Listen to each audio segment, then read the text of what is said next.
Congressman Rodney Davis, thanks for joining us again on the Illinois channel. Well, thank you, Terry, for having me on. Always enjoyable. We wanted to follow up on a couple of issues. Let's start with one that's good news that just came out a couple of hours ago. The U.S. economy is doing well. The jobs report came out, and in the month of October, the economy created 128,000 new jobs. Good news for the nation. Just overall, what are your thoughts on the economy, and what has led to this good economic news that we've had now for several years? Well, you look back at what was expected this month. Analysts expected maybe 73,000 new jobs, which would have been awesome. But 128,000 is even more awesome.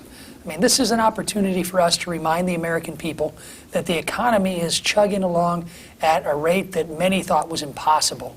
We have sustained unemployment rates below 4%. We're virtually at full employment. We have 500,000 manufacturing jobs that are open in this country. We have to get people into those jobs to keep this economy chugging along. We also have to have new opportunities and new markets. That's why it's important that Nancy Pelosi put the USMCA, the new NAFTA, put that agreement on the floor of the House.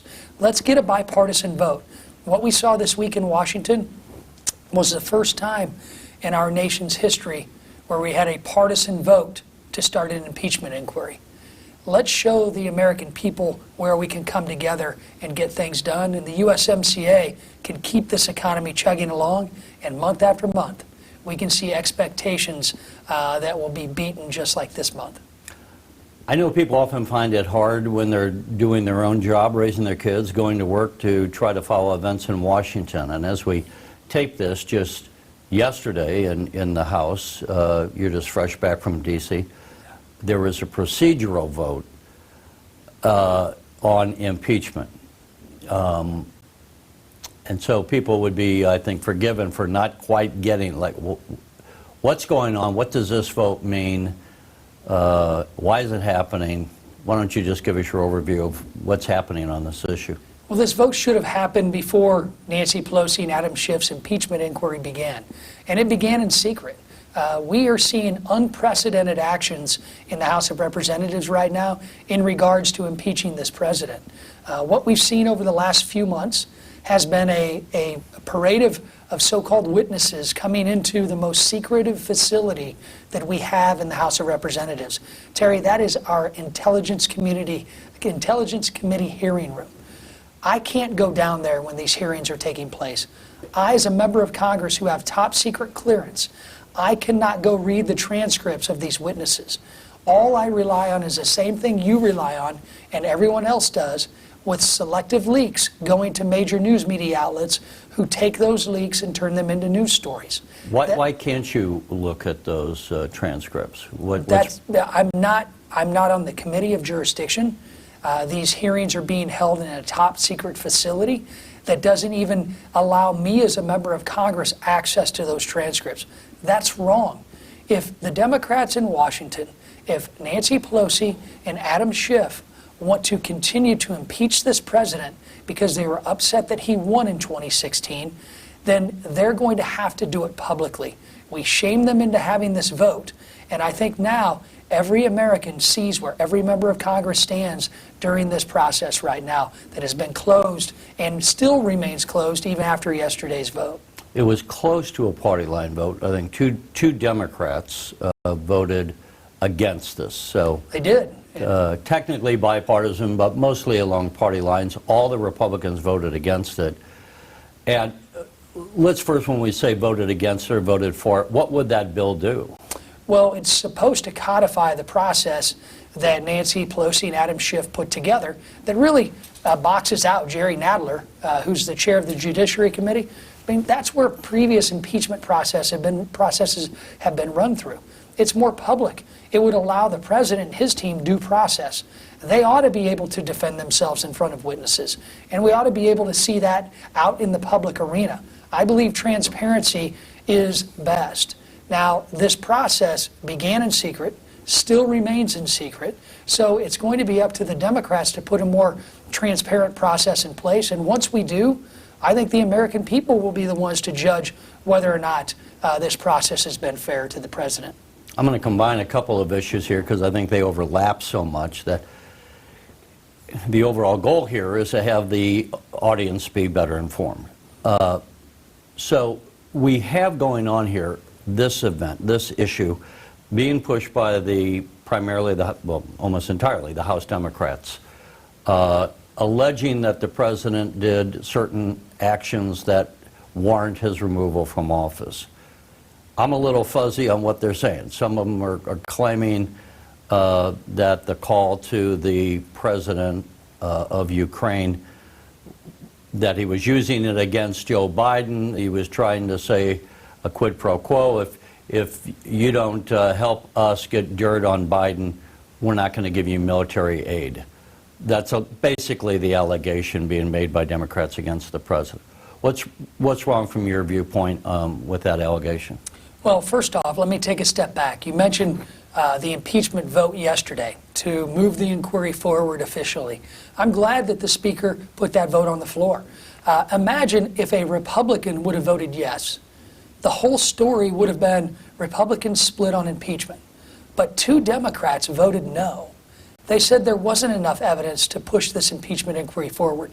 And people are like brushing that aside. That's a big deal.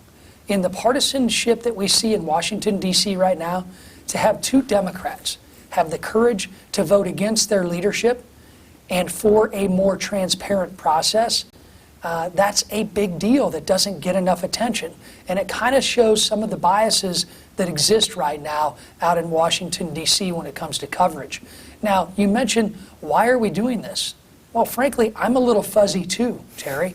You look at the transcript of a call. Remember, people are looking at the transcript of the call that was released by the White House of a call which normally isn't done, but he wanted to show that nothing had happened. It's never done. So the transcript is there. A witness yesterday, supposedly, I can't see the information, but supposedly said that transcript is exactly what he recollects the call being about. That transcript is evidence. I mean, you can't get much more evidence than a transcript of a call that has been transcribed by people who have no political bias whatsoever, we hope. So now we have that transcript.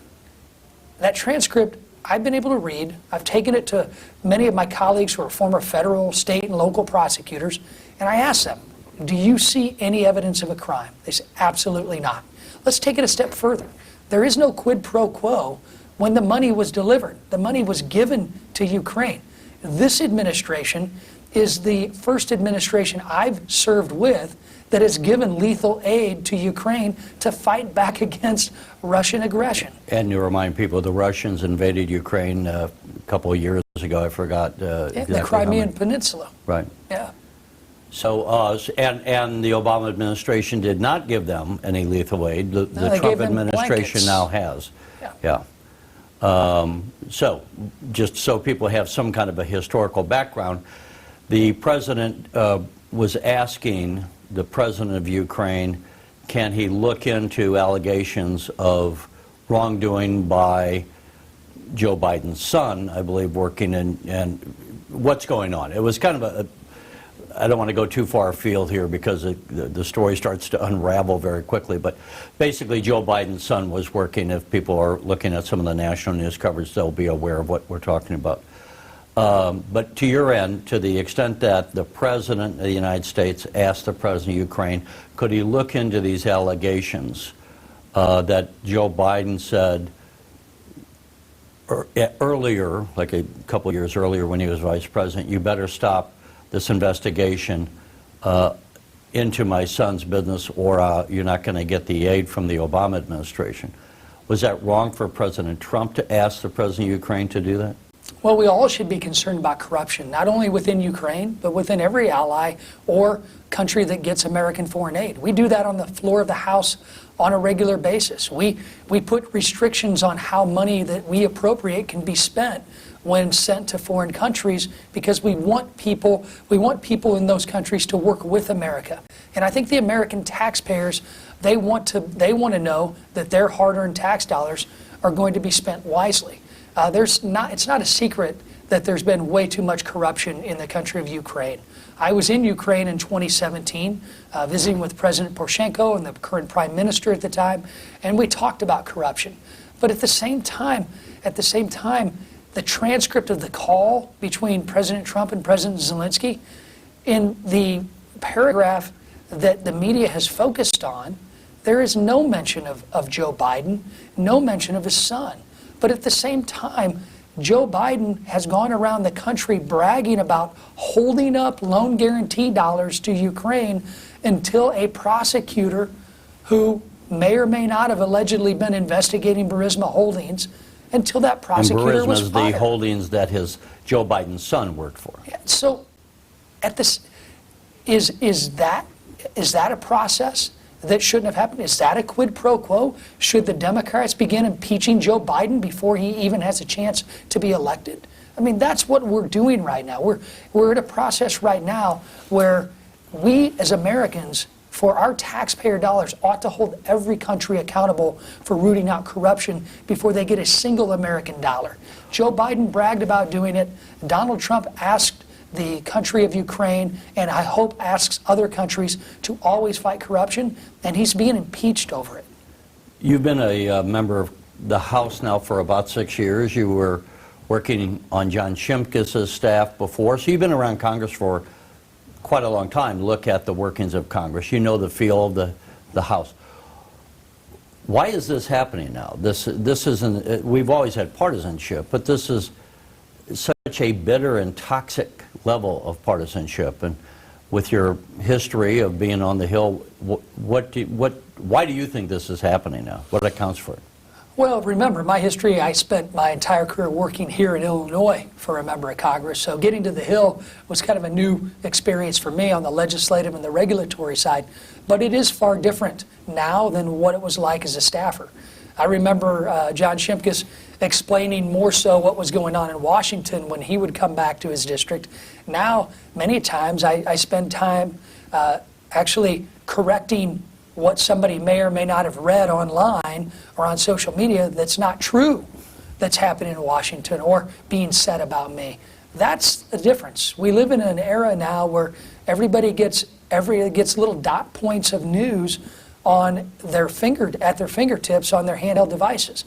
So delivering the news and getting the news has changed drastically since I got involved in working for the United States Congress 23 years ago. Right. So I think we're at a point right now where we as a nation have to take a step back and realize that we're not teaching people how to critically think and take into consideration all sides of a debate and all sides of a policy.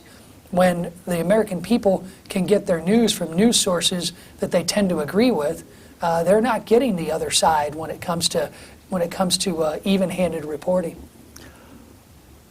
And there are facts, and then there are allegations, and we see so many times people are just running with allegations and not looking for facts and not being supported. We saw that so often with in different examples. You know, on that aspect, I get frustrated sometimes because there seems to be a rush to those allegations, like you said. And I can remember doing an interview with another local reporter where we sit around for 40 minutes, and you know, the facts are the facts, and I kept laying out my facts, and then eventually afterwards you'll get oh yeah, you know, my apologies, the facts that I laid out to you were not as correct. We won't run that part of the interview now. Well, at some point we all have our due diligence to understand the facts. Right. And understand that the only way we change the current political environment is to behave in a civil manner, talk to each other in a civil manner. We may not agree on how to get to the same goal, but in the end, we Americans have the same goal. We want our nation to continue to be as economically prosperous as we are now. We want everybody to have access to a job in this country that's a good paying job like they do now. And we also want to be able to get things done in Washington, like pass a USMCA, rebuild our infrastructure, let's address prescription drug prices and student loan debt. But none of that gets done in the heated environment that's been created by the Democrats that we now call impeachment.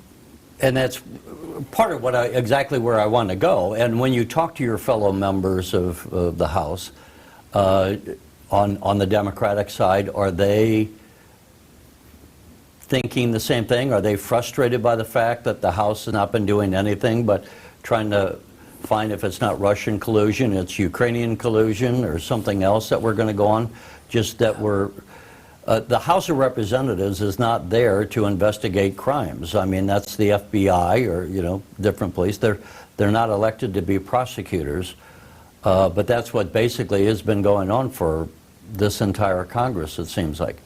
Yeah. Is there a level of frustration on the other side, or when you have these private conversations? Well, it depends. It depends on who the member of Congress is and what type of district they represent. Remember, we've got many on my side during the years that I served with President Obama that wanted to impeach President Obama because that's what their constituents demanded. Mm-hmm. The far left in very urban districts is very vocal, and they are leading the agenda right now when it comes to the Democrats in Washington, D.C., which is why we have this secret impeachment process going on that's led by two liberals from the state of California, Nancy Pelosi and Adam Schiff. But most members of Congress, they just want to go in and represent their constituents like I do. And there is some frustration amongst Democrat members who I've worked with in the past who just want to work together and get things done. Those conversations happen. But unfortunately, I don't see progress being made. And I will tell you, I had high hopes that we might be able to find a way during this sham impeachment process to do things. And I asked former Congressman, former Secretary of Transportation Ray LaHood at a hearing recently, because Ray, you remember, Ray was the person who chaired the last impeachment proceedings in the late 90s. Mm-hmm. And I asked Ray... And because he was trusted by both sides, he was a Republican, trusted by both sides of the aisle. Yeah, and I asked Ray, though, Terry, what can we do, what have you learned, what can we do to still govern and get many of the policies that he and all of us on that committee were talking about needing to be done? Right. I said, how can we get them done when we see this impending impeachment? And Ray, to my surprise, I shouldn't have been surprised, he said, avoid impeachment like the plague. You will get none of the good ideas that we just talked about done if impeachment goes forward. So the Democrats have chosen. They've chosen no progress on the issues that the American people even gave them a chance to address when they gave them control of the House. All we're going to get is impeachment until the 2020 election. As an American, I would say, here's the things that we should be looking at. Mm-hmm. And I think most people will talk about. The cost of health care is breaking people's family budgets just trying to have health insurance coverage. We have the United States infrastructure falling apart. You and I have talked before about the need to rebuild the locks and dams on the Mississippi River and the Illinois River and places. We ought to be working with other nations on greater exports. Canada's our #1 trading partner, the MCA, as you mentioned, which is a new trade deal with Mexico and Canada. That's been negotiated. We may be having a trade deal coming out. You never know with the Chinese. They tend to back out of a deal at the last minute. But we may have an initial trade deal with them that would mean good things for, among others, agriculture, and you represent a lot of farmers in your district. So these are all important issues. They may not be sexy, but they're important. And then just yesterday as we taped this, China released their telecom people, their first 5G technology. That's going to be the future. And yet it holds all kinds of national security problems with the United States because the only big 5G producers are China telecom companies.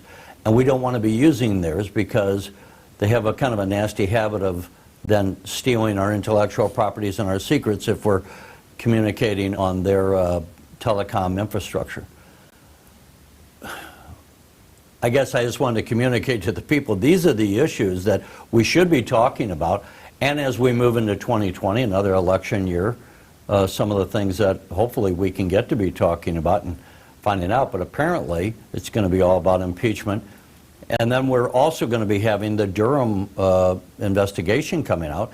And as Americans, we need to find out, and let's have you comment on what you think. There's the allegation that the higher-ups in the FBI and the Department of Justice were colluding under the Obama administration when Trump was running for president and spying on his campaign. There's quite a lot of evidence out there, I won't go into it now, to support that. That is now being looked at as a criminal investigation by a federal prosecutor. If you want to comment on just your overall thoughts. I know I laid a whole bunch out there, but Sure. Just to kind of set up a couple things you could address. Yeah, first off, let me take it back to your first comment on rising health care costs. The good news is we in Washington have been able to implement some good common sense policies that have stemmed the tide of exponential growth in health care premiums and deductibles. We're seeing prescription drug costs go down. Medicare Part D costs are going down because the Trump administration has allowed more generic prescriptions to be patented, go through the FDA process to be approved to compete. That's a good sign. But if you voted for a Democrat to go to Washington and put Nancy Pelosi in the Speaker's chair, more than likely in 2018, it was because of their promises on health care. Well, they have yet to put a health care plan onto the floor of the House to solve the problem of 60 million Americans still not having health care or having health care coverage that they can't afford to use if their pre-existing condition was diagnosed again. That's a failure. That vote was wasted because the Democrats are focused only on impeachment and not fixing the parts of our broken healthcare system that still need to be addressed. Now, when you talk about the Durham report, the FISA abuses, remember, FISA stands for Foreign Intelligence Surveillance Act. That was implemented before I got to Washington to spy and wiretap on terrorists and possible terrorist activity. That process was used by people in the Obama administration at our law enforcement agencies at the highest level to spy on people who worked as volunteers within the Trump campaign in 2016. That process, we need to see the results of the Durham report because we have to know as Americans whether or not anybody at the highest level of law enforcement used a process meant to track terrorists against another political campaign. I don't care if you're a Republican or a Democrat. Nobody in Washington, D.C. should ever have the power to usurp what the laws actually say. And that's why I'm glad we're investigating this. I was glad we had the Mueller investigation. Isn't it interesting that 35 million taxpayer dollars was spent on the Mueller report? Could have been used to finish the rail project here in central Illinois, could have been used for a wide variety of infrastructure uses. But instead it was used to investigate the president and everyone around him during his campaign in 2016. And isn't it interesting that after $35 million, the most intensive investigation in American history, not one mention of that report leading to this impeachment inquiry? That tells you a lot. And that's why this inquiry is much different than many inquiries in the past. Every other inquiry in our nation's history has come after an investigation and also after findings from law enforcement, except for this one. We know you got to go, so Rodney Davis, we appreciate you joining us on the Illinois Channel. Thanks for having me, Terry. Great to see you again. Thank you. Thanks for watching, and if you haven't already, please consider subscribing to our channel. And while you're at it, please leave us a comment. Thank you for watching.